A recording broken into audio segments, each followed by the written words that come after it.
Welcome student. आज हम लोग पढ़ेंगे पाठ 16 और इस पाठ का नाम है शर्त। तो हम लोग सबसे पहले पाठ पर इसमें जानेंगे क्या लिखा हुआ है। कहते हैं कि वीर देश का इतिहास बदलते हैं, भय पर आदमी की शानदार जीत ही वीरता है। वीरता चरित्र का स्वाभाविक गुण है, अस्थायी साहस एवं चरित्र की स्थिरता का नाम ही वीरता है। हमारे देश की धरती ने अनेक ऐसे वीर पुत्र को जन्म दिया है जिन्होंने अपने शौर्य एवं पराक्रम से शत्रुओं को धूल चटाई है।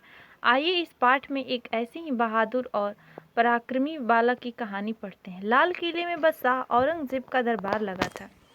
दरबार के बीचों बीच मंच बना हुआ था जिसके ऊपर बहुत बड़ा पिंजरा रखा हुआ था। उसमें एक खतरनाक शेर बंद था। उसकी लाल लाल आंखें बहुत ही डरावनी लग रही थी। उसकी भीषण दहाड़ सुनकर लोगों के कलेजे कांप जाते थे। ऐसे भयंकर शेर को बादशाह के शिकारी जंगल से पकड़ कर लाए थे। बादशाह ने बड़े गर्व से शेर की ओर देखते हुए कहा, क्या हमारे दरबार में इतने बहादुर कोई हैं जो इस शेर के साथ लड़ सके?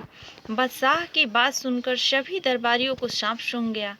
सबकी जुबानों पर ताला लग गए, ताले पड़ गए। अचानक महाराज जसवंत सिंह खड़े हुए और बोले, जहां पना मेरा सिंह इस शेर के को क्षण भर में ढेर कर देगा। क्या तुम्हारे पास इससे भी भयंकर शेर है? बादशाह ने पूछा। महाराज जसवंत सिंह ने गर्व से कहा, जहां पना। जसवंत सिंह की बात सुनकर औरंगजेब को हैरानी हुई और कहा, हम तुम्हारे सिंह की ताकत जरूर देखेंगे, लेकिन याद रखना, अगर तुम्हारा सिंह जंगली शेर से पिछड़ गया तो हम तुम्हारा सर कलम करवा देंगे। शर्त मंजूर है? औरंगजेब ने चुनौती दे डाली। जसवंत सिंह बोले, मंजूर है जहां पना। अगले दिन दो शेरों का मुकाबला देखने के लिए सभी दर्शक बहुत उतावले हो रहे थे। लाल किले के अंदर काफी भीड़ थी। बादशाह औरंगजेब अपने सिंहासन पर आकर बैठ गया। तभी महाराज जसवंत सिंह बेहद शान से दरबार में आए, परंतु सभी लोग यह देखकर आश्चर्यचकित थे कि महाराजा के आदमी पिंजरा लेकर तो नहीं आए नहीं, फिर सिंह कहाँ था? महाराज के साथ तो केवल उनका किशोर पुत्र था जो देखने में बहुत ही पराक्रमी लग रहा था। औरंगजेब ने पूछा, तुम्हारा सिंह कहाँ है? जसवंत सिंह ने कहा, मेरा सिंह तो मेरे साथ है जहाँ पना।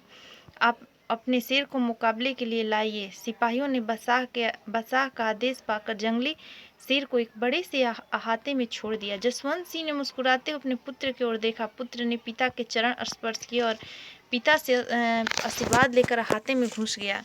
सभी दर्शक दिल थाम कर मुकाबला देखने लगे। एक ओर भयंकर एवं खतरनाक जंगली शेर था तो दूसरी ओर पराक्रमी किशोर। सभी लोग यह सोच रहे थे कि महाराज जसवंत सिंह ने बेकार में ही अपने पुत्र के प्राण को जोखिम में डाल दिया, परंतु न तो जसवंत सिंह के चेहरे पर चिंता की कोई लकीर थी, न ही उनके पुत्र ही भयभीत दिख रहा था।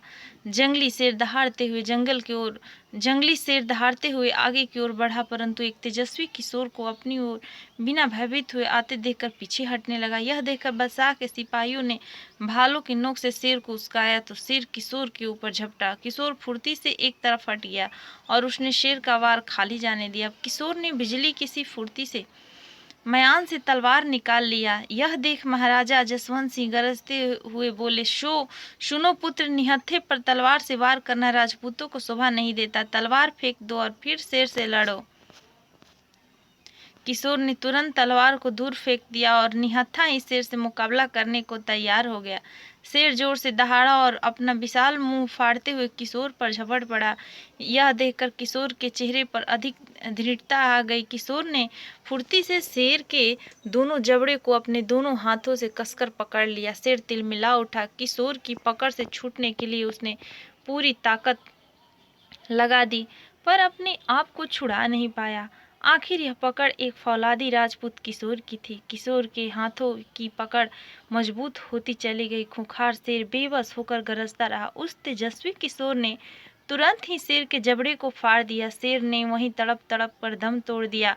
सभी लोगों ने किशोर की अद्भुत वीरता की प्रशंसा की। महाराजा जसवंत सिंह ने खून से लथपथ पुत्र को प्रेम पूर्वक गले लगा लिया। एक निहत्थे सिंह ने एक जंगली शेर को मौत के घाट उतार दिया था। क्या आपको मालूम है इस साहसी किशोर का क्या नाम था? यह शेर था पृथ्वी सिंह। सचमुच हमारी भारत माँ धन्य है कि यहाँ समय समय पर पृथ्वी सिंह जैसे वीर सपूत जन्म लेते रहे हैं। ऐसे वीरों पर हम सभी को गर्व करना चाहिए। धन्यवाद।